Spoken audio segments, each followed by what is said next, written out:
প্রিয় দর্শক, ২১ শতকের এই প্রখর সময় দাঁড়িয়ে আজ আমরা এমন একটা বিষয় নিয়ে কথা বলবো যা কেবল একটি অর্থনৈতিক শব্দ নয়, বরং একটি জাতির টিকে থাকার এবং আকাশ ছোঁয়ার স্বপ্ন। একটি দেশের মানচিত্রে যখন শিশুদের কান্না কমে আসে এবং বয়স্কদের সংখ্যা বাড়তে দেরি থাকে, তখন মাঝখানের বিশাল সময় জুড়ে জেগে ওঠে এক অপরাজিত যৌবন, যাকে বিশেষজ্ঞরা বলছেন ডেমোগ্রাফিক ডিভিডেন্ড। প্রকৃতির অমোঘ নিয়মের একটি জাতির জীবনে এই সুযোগ আসে মাত্র একবার। আমাদের হাতে আছে কোটি কোটি প্রাণবন্ত হাত, চোখে আছে অদম্য স্বপ্ন, কিন্তু প্রশ্ন হলো, এই সংখ্যাতত্ত্ব কি কেবলই আমাদের গর্বের বিষয়, নাকি এটি একটি বিশাল চ্যালেঞ্জ? আমাদের শিক্ষা ব্যবস্থা, কর্মসংস্থান আর নীতিমালার বুনন কি তৈরি এই প্রবল জোয়ারকে সামাল দিতে? আমরা কি লভ্যাংশ ঘরে তুলে নিতে পারবো, নাকি সময়ের অপচয়? এসব বিষয় নিয়ে কথা বলতে আজ আপনাদের সামনে হাজির হয়েছি RTV এবং চায়না মিডিয়া গ্রুপের বিশেষ আয়োজন চায়না ফোকাস অনুষ্ঠানে। আজকের আমাদের বিষয় ডেমোগ্রাফিক ডিভিডেন্ডের অপার সম্ভাবনায় বাংলাদেশ। পরিচয় করিয়ে দিয়ে এই বিষয় নিয়ে কথা বলার জন্য আমাদের সঙ্গে যিনি আছেন, আমার সঙ্গে আছেন ঢাকা বিশ্ববিদ্যালয়ের পপুলেশন সায়েন্সেস বিভাগের অধ্যাপক ডক্টর মোহাম্মদ মইনুল ইসলাম। জনাব মইনুল, আপনাকে অসংখ্য ধন্যবাদ সময় দেওয়ার জন্য। আজকে একটা অত্যন্ত গুরুত্বপূর্ণ এবং সম্ভাবনাময় বিষয় নিয়ে আপনার গুরুত্বপূর্ণ কিছু মতামত আমরা জানতে চাই। প্রথমেই যেটা জানতে চাই, ডেমোগ্রাফিক ডিভিডেন্ড কি এবং বাংলাদেশ এখন কোথায়? ধন্যবাদ আপনাকে এবং RTVর দর্শক শ্রোতা যারা রয়েছেন সবাইকে শুভেচ্ছা জানাই।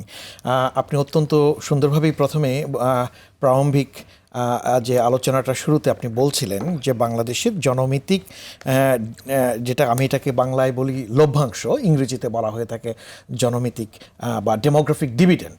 এখন বিষয়টি হচ্ছে যে এই বিষয়টিকে আমরা অনেক ক্ষেত্রে বোঝার ঘাটতি রয়েছে থাকে যায় কারো কারো ক্ষেত্রে। এটাকে যদি বুঝতে হয় তাহলে বোঝা যাবে যে একটি দেশের, যে কোনো দেশেরই একটা বয়স কাঠামো থাকে এবং এই বয়স কাঠামোর মধ্যে পরিবর্তন আসে। কখন পরিবর্তন আসে? যখন জন্মহার এবং মৃত্যুহার এই দুটো যদি কমে আসে তাহলে আপনার বয়স কাঠামোর মধ্যে পরিবর্তন আসে।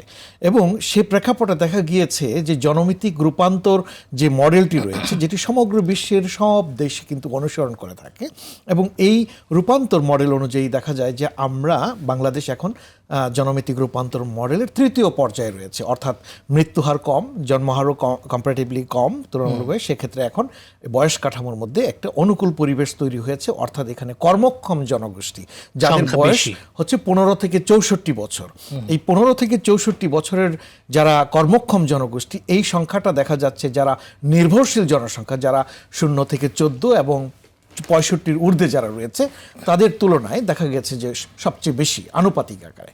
এখন এই যে কর্মক্ষম জনগোষ্ঠী বেশি থাকার কারণে একটা সুযোগ তৈরি হয়েছে। এটাকে ডেমোগ্রাফিক ডিভিডেন্ডকে আমরা এটা মনে করি একটা অপরচুনিটি, একটা সুযোগ তৈরি হওয়া। এবং দেখা গেছে এই সুযোগ মানে যে একে কাজে লাগানোর উপর নির্ভর করছে সাফল্যটা। এখন মূল বিষয়টা হচ্ছে বিদ্যমান যে অর্থনৈতিক প্রবৃদ্ধি আছে আমাদের, এই অর্থনৈতিক প্রবৃদ্ধির চাকাকে আরও বেশি ত্বরান্বিত করার যে ব্যাপারটি, সেটি হচ্ছে ডেমোগ্রাফিক ডিভিডেন্ড। অর্থাৎ আমার যে বিদ্যমান অর্থনৈতিক প্রবৃদ্ধি রয়েছে, এই যে বয়স কাঠামোর মধ্যে যে মানুষগুলো রয়েছে তাদেরকে যদি আমি কাজে লাগাতে পারি তাহলে কিন্তু আমার অর্থনৈতিক চাকাটা আরও বাড়বে। চ্যালেঞ্জটা রয়ে গেল যে আপনি একটি দেশের কর্মক্ষম জনগোষ্ঠী অনেক বেশি আছে, কিন্তু এরা যদি সুশিক্ষিত, দক্ষ, মানসম্মত না হয় তাহলে একটা চ্যালেঞ্জ। দ্বিতীয়ত হচ্ছে যদি এই মানুষগুলোকে যদি স্বাস্থ্য ভালো, সঠিকভাবে সুস্বাস্থ্যবান না হয়, অর্থাৎ উৎপাদনশীল ক্ষেত্রে ভূমিকা রাখতে তখন তারা পারবে না। তৃতীয়ত হচ্ছে দেখা যাচ্ছে যে এই জায়গাতে যদি জব তৈরি করতে আমরা না পারি, অর্থাৎ আমার প্রচুর কর্মক্ষম মানুষ রয়েছে কিন্তু আমি যদি চাকুরি যদি সংস্থান করতে না পারি তাহলে একটি ব্যাপার। আর পঞ্চমত যেই জায়গাটি আরেকটা খেয়াল করার বিষয়, দেখা যাচ্ছে যে আমার সব ঠিক আছে কিন্তু আমার নীতি কৌশল এগুলো কাজ করছে না, এবং সুশাসন একটা ঘাটতি যদি আমি লক্ষ্য করি, কারণ ইনভেস্টমেন্ট যদি না হয় তাহলে দেখা যাবে অর্থনীতির চাকাটা আরও বাড়বে না। 2036 পর্যন্ত আমরা দেখতে পাচ্ছি নির্ভরশীলতার যে হারটি এটি অনুকূলে থাকবে, এবং সর্বোচ্চ 2050 পর্যন্ত আমরা প্রথম ডেমোগ্রাফিক ডিভিডেন্ডের বেনিফিটটা সর্বোচ্চ নিতে পারবো, কারণ এর মধ্যে আবার তখন বয়স্ক জনগোষ্ঠী বেড়ে যাবে। তো আমাদের যে বিদ্যমান যে শ্রমবাজার, এর মধ্যে দেখা যাচ্ছে একদিকে যুব জনগোষ্ঠীর সংখ্যা বেশি, আবার আরেকদিকে দিকে দেখতে পাচ্ছি বয়স্ক মানুষও বাড়ছে। সময়কালটাকেও যদি আমরা বিবেচনায় নেই, এটি নির্ভর করবে আসলে আমাদের ফার্টিলিটি রেট কি, মর্টালিটি রেট কি, কারণ এগুলো একটা অনুমিত হাইপোথেটিক্যাল একটা ব্যাপার। এখন এই অবস্থার মধ্যে নির্ভর করছে যে আমি একে কীভাবে কাজে লাগাতে পারবো। আমি যদি শিক্ষায় বিনিয়োগ না করি, আমি যদি স্বাস্থ্যে বিনিয়োগ না করি, অর্থাৎ ভবিষ্যতের যে শ্রমবাজার, বর্তমানের যে শ্রমবাজার, এই শ্রমবাজারের যে চরিত্র এবং সে অনুযায়ী যদি আমি আমার যারা শ্রমবাজারের যে মানুষগুলো আসবে তাদেরকে যদি তৈরি করতে না পারি, তাহলে দেখা যাবে এই সুযোগটা আমরা ব্যবহার করতে পারলাম। প্রথম ডেমোগ্রাফিক ডিভিডেন্ডের একটা অনুকূল সময় পার করছি। এই মুহূর্তে দরকার অত্যন্ত গুরুত্বপূর্ণ প্রায়োরিটি এজেন্ডা হিসেবে যে এটাকে কিভাবে আরও বেশি সদ্ব্যবহার করা যায়, অর্থনীতির চাকাকে কিভাবে এগিয়ে নেওয়া যায়, তার জন্য কর্মকৌশল নেওয়া, ভাবনা চিন্তা করা, বা বিশ্বের অন্যান্য যে দেশগুলো যারা এই ধরনের সুযোগগুলো নিয়েছে সেই সুযোগকে কাজে লাগা। জি, জনাব মইনুল ইসলাম, আমরা কথা বলছিলাম, এই পর্যায়ে নিচ্ছি ছোট্ট একটি বিরতি, আবারও ফিরবো আলোচনায়। প্রিয় দর্শক, আপনারা দেখছেন RTV এবং চায়না মিডিয়া গ্রুপের সহযোগিতায় আলোচনা অনুষ্ঠান চায়না ফোকাস। এই পর্যায়ে নিচ্ছি ছোট্ট একটি বিরতি, সঙ্গেই থাকুন। দর্শক, আবারও আমন্ত্রণ চায়না ফোকাস অনুষ্ঠানে। এই বিরতির পর আমরা চলে যাচ্ছি আলোচনায়। কথা বলছিলাম ডেমোগ্রাফিক ডিভিডেন্ডের অপার সম্ভাবনায় বাংলাদেশ। ডক্টর মোহাম্মদ মইনুল ইসলাম, বাংলাদেশে ডেমোগ্রাফিক ডিভিডেন্ড অর্জনের ক্ষেত্রে আসলে অনেক প্রতিবন্ধকতা বা চ্যালেঞ্জ আছে। চ্যালেঞ্জগুলো কি কি এবং আসলে কিভাবে কৌশলে এটাকে বা সুষ্ঠু পরিকল্পনা এটাকে বাস্তবায়ন করা সম্ভব? প্রথম কথা হচ্ছে যে আমাদের চ্যালেঞ্জগুলো রয়েছে, এই চ্যালেঞ্জগুলো নীতি কৌশলে আগে সংযুক্ত করতে হবে, তারপর সেগুলো বাস্তবায়নে যেতে হবে। কী চ্যালেঞ্জ রয়েছে আমাকে যদি বলেন, যেহেতু আমি জনবিজ্ঞান নিয়ে কাজ করি, প্রথম চ্যালেঞ্জে আমি লক্ষ্য করতে পারছি যে আমাদের দেখতে পাচ্ছি যে উচ্চ যুব বেকারত্বের হারটা অনেক বেশি। আমি বলবো যে বেকারত্বের হার আমাদের দেখেন যে লেবার ফোর্স সার্ভের তথ্য যদি আপনি খেয়াল করে দেখেন যে মোট বেকারত্ব আর যুব বেকারত্ব, এই দুটোর মধ্যে হলে যুবদের মধ্যে বেকারত্বের হারটা সবচেয়ে বেশি। এবং এই যে এই বেকারত্বের হারটা বেশি, তার মানে আমাদের যুবক রয়েছে। আমি এখন যদি আপনাকে পরিসংখ্যানগত তথ্য দিই, 15 থেকে 24 বছর যে মানুষ আছে, প্রতি 5 জনে একজন মানুষ কিন্তু ওই ক্যাটাগরিতে আছে, এবং প্রায় 3,32,00,000 মানুষ আছে। 15 থেকে 29 যদি যান, তাও দেখা যাবে যে আপনার প্রায় 4 কোটি, আমি বলবো যে ওই 4 কোটির ঊর্ধ্বে, অর্থাৎ প্রায় 4,60,00,000 মতো মানুষ কিন্তু আছে 15 থেকে 29 বছর। পৃথিবীর অনেক দেশেই কিন্তু এই পরিমাণ মানুষ অনেক জায়গায় নাই, কিন্তু আমাদের তো এই ইয়ত্র রয়েছে। এখন যুব বেকারত্ব, অর্থাৎ আমরা যারা পড়াশোনার মধ্যে রয়েছে বা যারা এখন শ্রমবাজারে যাবে, এখানে যদি তাদের যদি কর্মসংস্থান আমি না করতে পারি, আমি দেখতে পাচ্ছি এই মুহূর্তে যে উচ্চ বেকারত্বের হার, এটি বাংলাদেশের জন্য খুব বড় চ্যালেঞ্জ। এবং এই ক্ষেত্রে তার দ্বিতীয় যে চ্যালেঞ্জটি আমি লক্ষ্য করতে পারছি, সেটি হচ্ছে দেখা যাচ্ছে যে আমাদের শ্রমবাজারের যে চরিত্র, সেখানে দেখতে পাচ্ছি যে শিক্ষার সাথে, অর্থাৎ তার যে শ্রমবাজারে যে কাজ করছে, কাজের মধ্যে এক ধরনের ঘাটতি রয়েছে, অর্থাৎ যেটাকে ইংরেজিতে মিসম্যাচ বলি বা স্কিল মিসম্যাচ, দক্ষতার ঘাটতি রয়েছে। এবং যে স্কিলটা দরকার, যে প্রযুক্তি বান্ধব বা যে ধরনের আপনার তার নলেজ দরকার, সেই নলেজগুলো দেখা যাচ্ছে শ্রমবাজারের সাথে মানে ঘাটতি থেকে যাচ্ছে। তৃতীয়ত আমি যেই চ্যালেঞ্জটি লক্ষ্য করতে পারছি, সেটি দেখতে পাচ্ছি আমাদের শ্রমবাজারে নারী এবং পুরুষের যে পার্টিসিপেশন, অংশগ্রহণ, এখানেও বড় ধরনের ঘাটতি রয়েছে। অর্থাৎ এখানে দেখা যায় নারীরা অনেক পিছিয়ে আছে শ্রমবাজারে, যেটা আনুষ্ঠানিক শ্রমবাজার যেটাকে আমরা বলি। এবং তার পিছনে একটা গুরুত্বপূর্ণ কারণ কিন্তু বাল্যবিয়ে। এই আমাদের এখনও কিন্তু প্রায় প্রতি 2 জনের 1 জনের বিয়ে হয়ে যায় 18 বছরের আগে, এবং অল্প বয়সে মা হয়ে যায়, যেটাকে আমরা ইংরেজিতে টিনেজ প্রেগনেন্সি বলি বা কিশোরী মাতৃত্ব বলি। তো ওই জায়গাতে দেখা যাচ্ছে যে শ্রমবাজারে নারীদের অংশগ্রহণ সব ক্ষেত্রে সামাজিক যে কতগুলো ব্যারিয়ার বা প্রতিবন্ধকতা, এগুলো নারীদের ক্ষেত্রে রয়েছে। কাজে ওই জেন্ডার ডিভিডেন্ড বলে একটি শব্দ আছে, যেখান থেকে জেন্ডার লভ্যাংশ কীভাবে নিব। তো নারীদেরকে যদি আপনি শ্রমবাজারের বাইরে রাখেন এবং তারা যদি আনুষ্ঠানিক শ্রমবাজারে না আসতে পারে, তাহলে তো একটা বড় চ্যালেঞ্জ হবে। এই জায়গায় তাদের ক্ষমতায়ন হবে না, এবং সামগ্রিকভাবে যে আনুষ্ঠানিক শ্রমবাজারে অংশগ্রহণ করতে পারবে না, ইনকাম, পার ক্যাপিটা ইনকাম যেহেতু বৃদ্ধির বিষয় রয়েছে, সেই জায়গাটা ঘটবে না। চতুর্থত যে প্রবলেমটি আমি দেখতে পাচ্ছি, সেটি হচ্ছে আমাদের যে ইকোনমি, এই ইকোনমিতে যে ইনভেস্টমেন্ট, বিনিয়োগ, এবং বিশেষ করে যে বৈদেশিক বিনিয়োগ, যেটাকে FDI বলা হয়ে থাকে, এবং ওই বিনিয়োগটা এখানে হচ্ছে না। বিনিয়োগ তৈরি না হলে কিন্তু পর্যাপ্ত চাকরি বা জব তৈরি হবে না। লক্ষ্য করার বিষয় হচ্ছে যে আমরা যেই শ্রমবাজারটা রয়েছে, তার মানে বিনিয়োগের পাশাপাশি খেয়াল করতে হবে যে জনমিতিক লভ্যাংশ অর্জন করতে গেলে দুটো গুরুত্বপূর্ণ চলক রয়েছে। একটি চলক হচ্ছে শিক্ষা, আরেকটি হচ্ছে স্বাস্থ্য। এবং এই দুটোর ক্ষেত্রেও আমি আমাদের দেশের ক্ষেত্রে বড় চ্যালেঞ্জ দেখি যে এই জায়গায় বিনিয়োগ হচ্ছে সবচেয়ে কম। আমি একটি বলেছি যে মার্কেটের বিনিয়োগ, আর এটি হচ্ছে যে যে আমি যে যাদেরকে তৈরি করব গ্র্যাজুয়েট হিসেবে, শিক্ষায় আমি প্রতি বছর বাজেটে কি বরাদ্দ করছি, স্বাস্থ্য ক্ষেত্রে আমি কি বরাদ্দ করছি, এই দুটো হচ্ছে মানব পুঁজি, ইংরেজিতে বলা হয় হিউম্যান ক্যাপিটাল। এবং এই হিউম্যান ক্যাপিটালের ভিত্তিতে ইন্ডেক্স তৈরি হয় এবং এর ভিত্তিতে দেখা যায় তার কর্মদক্ষতার ভিত্তিতে আউটপুটটা কি। তো সেই জায়গায় কিন্তু আমরা অনেক পিছিয়ে আছি। এই জায়গায় কর্মমুখী যে শিক্ষার যে জায়গাটা, যে টেকনিক্যাল এটিও কিন্তু গুরুত্ব আমাদের এখানে কিন্তু আমরা দিচ্ছি না। কাজে চ্যালেঞ্জ হচ্ছে যে ওই জায়গাগুলোতে আমাদের যে যারা যারা পরবর্তীতে শ্রমবাজারে আসবে তাদেরকে ওই জায়গাতে অন্তর্ভুক্তি করা। আমরা আসলে সঠিকভাবে জনমিতিক লভ্যাংশ জিনিসটি কে এখনো রিয়েলাইজ করতে পারছি না। যখন সুযোগটা হারিয়ে যাবে তখন কিন্তু আমাদের জন্য আফসোসের ব্যাপার থাকবে। সো এই কটা চ্যালেঞ্জকে আমি মনে করি অত্যন্ত গুরুত্বপূর্ণ। এবং আমাদের বাজেটে আসলে এই খাদ্যটাকে অবহেলিত করে রাখা হয়। আসলে এখন সময় যে এটাকে নজরে নেয়ার। আমাদের যারা পরিকল্পনা করেন তারা আমার মনে হয় যে ডেমোগ্রাফিক প্যারামিটারগুলোকে আন্ডারস্ট্যান্ড করা, মানে অর্থাৎ পপুলেশন এবং জনসংখ্যার যে উপগোষ্ঠী রয়েছে এদেরকে কিভাবে চিন্তায় নিয়ে পরিকল্পনা করা, অর্থাৎ পরিকল্পনার কেন্দ্রবিন্দুতে জনসংখ্যাকে রেখে যদি পরিকল্পনাগুলো করা হয় তাহলে বাজেট যখন প্রণয়ন করা হয় তখন কিন্তু এভাবে বিবেচনা করতে হয়। জি, আপনি যথার্থই বলেছেন। আমি আরেকটা বিষয় জানতে চাই যে আমাদের পার্শ্ববর্তী, বিশেষ করে আমরা এশিয়ার মধ্যে চীনকে উদাহরণ দিই বারবার। চীন ডেমোগ্রাফিক ডিভিডেন্ডকে অত্যন্ত সফলভাবে বাস্তবায়ন করতে পেরেছে। আমরা কিভাবে চীন থেকে শিক্ষা নিতে পারি? চীন কিন্তু আমাদের একসময় আমাদের চেয়ে অবস্থা খুব একটা ভালো ছিল না তাদের। তারা কিন্তু যখন ওই আধুনিক চায়না যখন প্রতিষ্ঠিত হলো তারপর আস্তে আস্তে তারা পরিকল্পনাগুলো নিল। তারা প্রথমেই জনসংখ্যার ক্ষেত্রে একটা পরিকল্পনা নিয়েছিল, হ্যাঁ, যেটা ফ্যামিলি প্ল্যানিং পলিসির মাধ্যমে যেটা করেছিল, জনসংখ্যা নিয়ন্ত্রণ করেছিল, হ্যাঁ, তখনকার ওই সময়। তো আমাদের অবস্থাটা হচ্ছে আমরা কাছাকাছি প্রতিস্থাপনযোগ্য জনসংখ্যাটা ধরে রাখতে হয়। অর্থাৎ আমাদের যে ফার্টিলিটি রেট, এই ফার্টিলিটি রেটটা তারা খুব দ্রুত কিন্তু কমিয়ে নিয়ে আসছিল। এই যে ওয়ান চাইল্ড পলিসি তারা নিয়েছিল। কিন্তু চায়না যেই সফলটা হয়েছে তখন কিন্তু তাদের মানে অর্থনৈতিক অবস্থা খুবই খারাপ অবস্থায় ছিল, দারিদ্র্যর অনেক হার বেশি ছিল। সো জনসংখ্যার জায়গাটায় তারা সবচেয়ে প্রায়োরিটি গুরুত্বের আকারে বিবেচনা করে ফ্যামিলি প্ল্যানিং প্রোগ্রামটাকে সাকসেস করে তারা পপুলেশন গ্রোথ রেট, জনসংখ্যা বৃদ্ধির হারটাকে তারা কমিয়ে আনেছে। এখন এই জনমিতিক লভ্যাংশ অর্জন করতে গেলে আমাদের কিন্তু ওই যে প্রজনন হার, মোট প্রজনন হার, এটাকে যদি আমরা প্রতিস্থাপনযোগ্য অবস্থায় নিয়ে যেতে পারি তাহলে আমাদের জন্য, আমরা এখনো প্রতিস্থাপনযোগ্য পৌঁছতে পারিনি এখনো।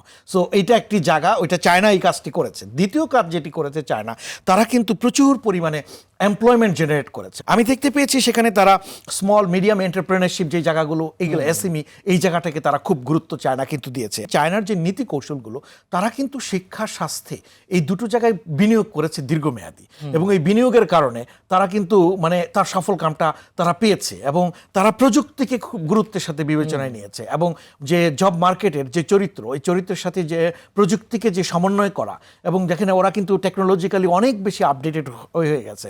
তো এখন ওই প্রযুক্তিকে দেওয়া এবং একই সাথে রুরাল আরবান এবং শহর এবং গ্রাম, এই দুইয়ের যে ব্যবধানটা, এই ব্যবধানের মধ্যে স্থানীয় পর্যায়ে জব তৈরি করা। কিন্তু আমি ওদের সবচেয়ে গুরুত্বপূর্ণ জায়গাটা যেটা দেখবো, তারা স্বাস্থ্য এবং শিক্ষা এই দুটো খাতকে সবচেয়ে গুরুত্বের সাথে বিবেচনায় নিয়েছে, এবং বিবেচনায় নেওয়ার কারণে সেখানে বিনিয়োগ করেছে। পাশাপাশি যেটা বিদেশি বিনিয়োগ এসেছে সেই এই তাদের ইন্ডাস্ট্রির যে রিফর্ম করেছে।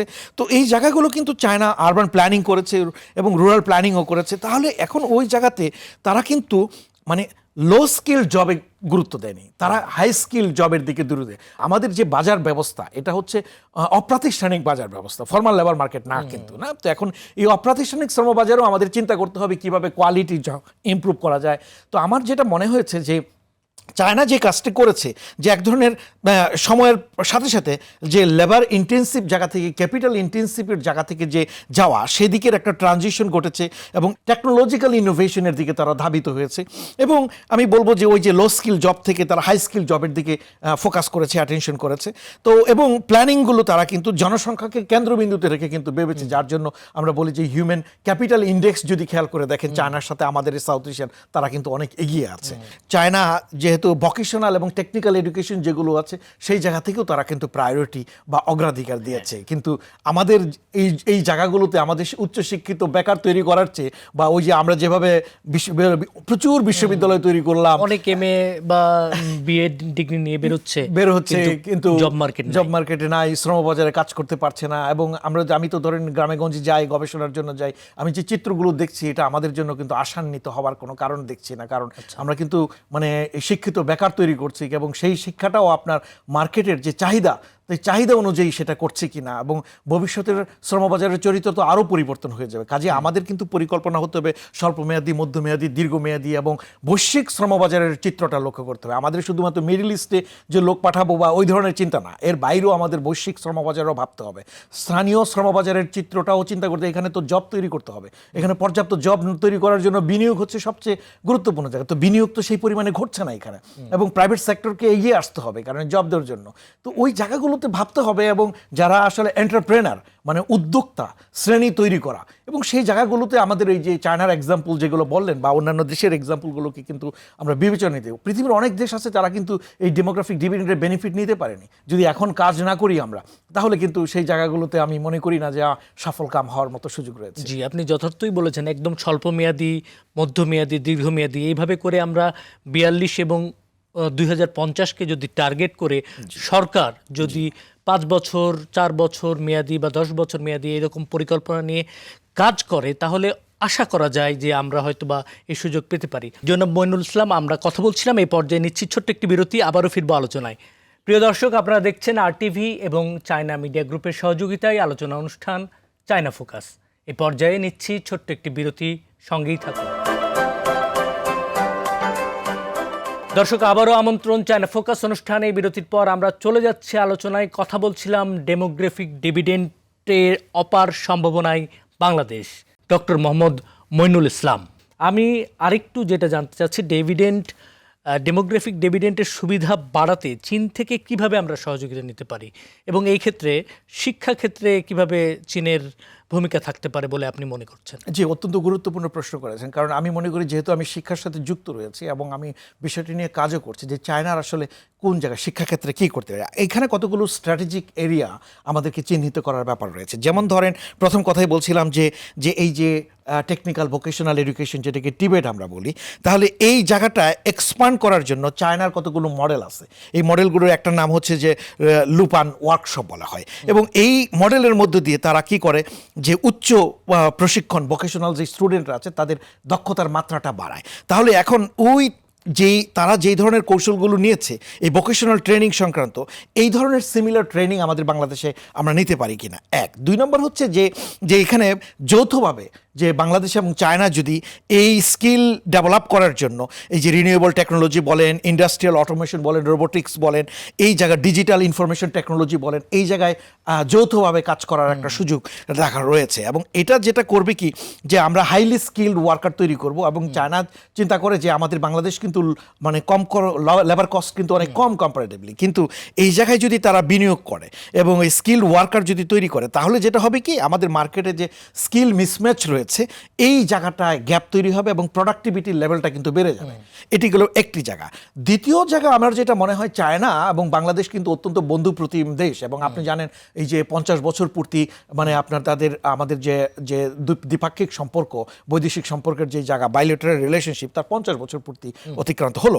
এখন এই জায়গায় চায়না কিন্তু স্ট্র্যাটেজিক পার্টনার খুঁজতে, কোথায় বিনিয়োগটা করবে। আমরা যদি চায়নার ইন্টারেস্টটাকে চিন্তা করি, তাদের ইনভেস্টমেন্টটা আমরা আনতে পারি, কারণ আমরা কিন্তু প্রচুর পরিমাণে বৈদেশিক FDI বিনিয়োগ এখনও দেশে আনতে পারছি না ওইভাবে। তো যার জন্য চায়না আমাদের হতে পারে একটা পটেনশিয়াল জায়গা, তাদেরকে এক্সপ্লোর করা, এবং এই চায়না নিরাপদভাবে যদি আমাদের এখানে বিনিয়োগ করে এবং টেকনিক্যাল জায়গা থেকে যদি এই জায়গায় যারা কোয়ালিটি এডুকেশন কীভাবে বাড়ানো যায় এবং টিবেট এডুকেশন কীভাবে প্রমোট করা যায় চায়নার এক্সপিরিয়েন্সটাকে নিয়ে, সেটা কিন্তু এই ক্ষেত্রে চায়না কিন্তু পার্টিকুলারলি বিনিয়োগ করে। চায়না বাণিজ্য অন্যান্য ক্ষেত্রে করছে, কিন্তু এডুকেশনের জায়গাটাই যদি এই জায়গায় করতে পারে। আরেকটা জায়গা যেটা মনে হয়েছে যে আমাদের যে কারিকুলাম রয়েছে, চাইনিজ এডুকেশনগুলো দেখেন, এখন এডুকেশন তারা কিন্তু অনেক মানসম্পন্ন অবস্থায় চলে গেছে, বিশ্বের একদম প্রথম সারির মধ্যে তারা চলে গেছে। 10, 11, 12-র মধ্যে Peking, Tsinghua, Zhejiang university, Fudan, অনেক ভালো ভালো ইউনিভার্সিটি তারা তৈরি করছে, এবং তারা ওই জায়গায় গুরুত্ব দিয়েছে। এখন ওই ইনস্টিটিউশনাল জায়গা থেকে, প্রাতিষ্ঠানিক জায়গা থেকে চায়না যেটা করতে পারে, আমাদের সাথে জয়েন্ট কারিকুলাম তৈরি করতে পারে। এই যে সায়েন্স, টেকনোলজি, ইঞ্জিনিয়ারিং, ম্যাথমেটিক্স, যেই জায়গা আর্টিফিশিয়াল ইন্টেলিজেন্স বলেন, ডিজিটাল যে টেকনোলজির কথা বলছি, এই জায়গাগুলোতে জয়েন্টলি কারিকুলাম ডেভেলপমেন্ট করা এবং ফ্যাকাল্টি এক্সচেঞ্জ করা, রিসার্চ যৌথ রিসার্চ কোলাবোরেশন করা এবং এই জায়গাগুলো ল্যাব তৈরি করা এবং এই ক্ষেত্রে কোয়ালিটি অ্যাসুরেন্সের জন্য আপনার জয়েন্ট অ্যাক্রিডিটেশন তৈরি করতে পারি এবং ভাবে আরও চিন্তা করার বিষয় রয়েছে যে পলিসির জায়গা থেকে যে আমরা তাদের সাথে এমনভাবে কিছু পরিকল্পনা করলাম যে আমাদের যে শিক্ষানীতি বা যে পঞ্চবার্ষিক পরিকল্পনাগুলো সামনে সরকার হয়তো বা আসবে তারা নেবেন, তখন এখানে এই যেটা বলছি স্বল্প মেয়াদি বা দীর্ঘমেয়াদী এই জায়গায় কিভাবে নতুন দক্ষ জনশক্তি আমরা তৈরি করতে পারি তার জন্য সুনির্দিষ্ট প্রকল্প নেওয়া এবং সেই প্রকল্পটা যদি আমি এডুকেশন নীতির মধ্য দিয়ে নিতে পারি তাহলে খুবই ভালো হবে। আরেকটা জায়গা আমার কাছে মনে হয় যে ইন্ডাস্ট্রি এবং একাডেমিয়ার যে পার্টনারশিপটা, এইটা আমাদের জন্য খুব গুরুত্বপূর্ণ। তো চায়না যেটা করেছে ইন্ডাস্ট্রি একাডেমিয়া পার্টনারশিপ কিন্তু তারা ওখানে মানে করেছে। আচ্ছা, এই জায়গায় আমি একটু আপনাকে বিরতি দিতে চাই যে কোম্পানিগুলোর ক্ষেত্রে এরকম পার্টনারশিপ করে একটা লিয়াজও তৈরি করা, এটার জন্য কি বিশ্ববিদ্যালয় কর্তৃপক্ষ কাজ করবে নাকি সরকারের আসলে কার জায়গা থেকে এগিয়ে আসা উচিত? এই জায়গাতে দুপক্ষেরই জায়গা রয়েছে। সরকারকে এই জায়গাগুলোতে প্রমোট করতে হবে, এনকারেজ করতে হবে করার জন্য, আর বিশ্ববিদ্যালয় কর্তৃপক্ষ তাদের যেটা করতে হবে তাদের, আমি মনে করি প্রত্যেকটা বিশ্ববিদ্যালয়ের একটা পরিকল্পনা থাকবে। আমি 5 বছরে কি করছি, প্রথম 10 বছরে কি করব, আমি 15 বছরের মাথায় কি করব, 30 বছরের মাথায় কি করব, এই জিনিসগুলো কিন্তু সুনির্দিষ্ট পরিকল্পনার মধ্যে দিয়ে আগাতে হবে। তো আপনার একটা প্ল্যান পরিকল্পনা থাকতে হবে। একটা হচ্ছে আপনার একাডেমিক ডেভেলপমেন্টের জায়গা, আপনার কোথা থেকে মানে নিজস্ব ইনকাম জেনারেট হবে কোথায়, আপনার যে এমপ্লয়মেন্টের জেনারেট যাদের হচ্ছে তারা কোথায় যাচ্ছে, তাদের চ্যালেঞ্জগুলো কি, ব্যারিয়ারগুলো কি, এগুলো নিয়ে স্টাডি করতে হবে, গবেষণা করতে হবে। চায়নার যে জায়গাটায় আপনাকে আমি বলছিলাম যে চায়নার সাথে আমাদের একাডেমিয়া পার্টনারশিপটা কেন দরকার, আমরা যদি মনে করি যে চাইনিজ যে কোম্পানিগুলো আছে বাংলাদেশে কাজ করছে, হ্যাঁ, তার এই কোম্পানিগুলোর সাথে আমাদের গ্র্যাজুয়েটসদের লিঙ্ক করতে, যেমন হুয়াওয়ে, তারপরে হচ্ছে জেটি, বিভিন্ন যে কোম্পানিগুলো কাজ করছে এগুলোর সাথে কিন্তু এমপ্লয়মেন্ট জেনারেশনের একটা সুযোগ রয়েছে। সো আমরা যদি ওই ধরনের কোলাবোরেশনে যেতে পারি তাহলে কিন্তু ইটস পসিবল। কাজেই আমি শুধু চাইনিজ পার্সপেক্টিভে বলছি, কিন্তু এটা কিন্তু সম্ভব অন্যান্যদের ক্ষেত্রেও এটা প্রয়োগ করা সম্ভব।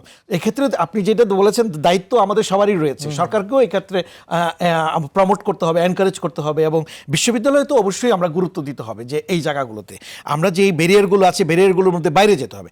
আরেকটা জায়গা হচ্ছে কি, দেখেন, যেহেতু চায়নার সাথে যদি আমরা এক্সপিরিয়েন্সগুলো কোলাবোরেট করতে চাই, ল্যাঙ্গুয়েজ এবং কালচারাল এক্সচেঞ্জ যেটা বলি, ভাষা এবং সাংস্কৃতিক বিনিময়, এটাও যদি ধরেন করা যায়, চাইনিজ কোম্পানিগুলো ধরেন তারা এখানে আছে, ল্যাঙ্গুয়েজ জানা থাকলে এই ল্যাঙ্গুয়েজ পিপুলদেরকে ব্যবহার করতে পারবে, কাজে নিতে পারবে। যে চায়না এখন স্বাস্থ্যক্ষেত্রে বিনিয়োগ করতে যাচ্ছে, আমাদের যেই গ্র্যাজুয়েটরা তারা যদি চায়নাতে মেডিকেল এডুকেশন পড়াশোনা করে তাহলে ওখানে তারা কাজ করার সুযোগ পাবে।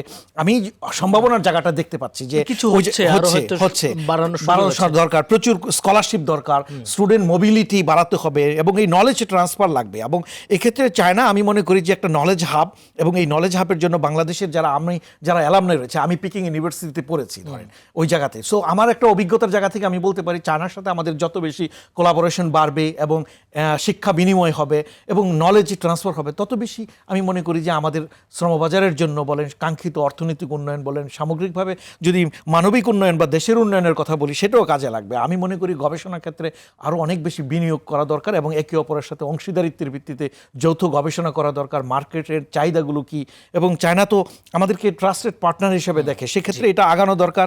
এবং লিডারশিপে যারা তৈরি হবে, সামনের যারা লিডারশিপে আছে, যেই যুবদের কারণে আজকে আমরা এখন বর্তমান বাংলাদেশ এখন দেখতে পাচ্ছি যে পরিবর্তনটা আমরা প্রত্যাশা করি, এই ইয়ুথ লিডার যারা আছে, যারা নেক্সট পরবর্তী প্রজন্মে যারা আসবে, এই তাদের জায়গা থেকেও আমার মনে হয় যে চায়নার এডুকেশন, ইকোনমি এবং টেকনোলজিক্যাল যে ভিত্তিটা, ল্যান্ডস্কেপটা রয়েছে, এটা আমাদের ইয়ুথদের সাথে এর সাথে একটা সমন্বয় করিয়ে দিতে হবে। এবং সেটা যদি সম্ভব হয় তাহলে আমার মনে হয় এডুকেশনের মাধ্যমে যদি করা যায় তাহলে আমি মনে করি যে সামনে আমি ভালো সম্ভাবনা দেখি। ধন্যবাদ জনাব মইনুল ইসলাম, আপনি অত্যন্ত গুরুত্বপূর্ণ এবং সময় উপযোগী বেশ কিছু পরামর্শ দিয়েছেন। প্রিয় দর্শক, আমরা আজকে আলোচনা করছিলাম ডেমোগ্রাফিক ডিভিডেন্ড বা জনমিতিক লভ্যাংশ, যা থেকে বাংলাদেশ এক অপার সম্ভাবনা এবং সুযোগকে কাজে লাগাতে পারে। কিন্তু এর জন্য প্রয়োজন সরকারের কিছু নীতি, সরকারের কিছু প্রশাসনিক দৃষ্টিভঙ্গি এবং আসলে সরকারের যে বিভিন্ন নেটওয়ার্কিংগুলোকে আছে, সেই নেটওয়ার্কিংগুলোকে কাজে লাগিয়ে এটাকে কিভাবে যথার্থভাবে কাজে লাগানো যায় এটার জন্য। এবং সর্বোপরি আরও বলতে চাই যে বাজেটে শিক্ষা এবং স্বাস্থ্য খাতে বরাদ্দ বাড়াতে হবে, তাহলে হয়তোবা আমাদের সামনে যে কাঙ্ক্ষিত সুযোগ অপেক্ষা করছে, সেই কাঙ্ক্ষিত সুযোগকে আমরা বাস্তবে লুফে নিতে পারবো। আজ এ পর্যন্তই।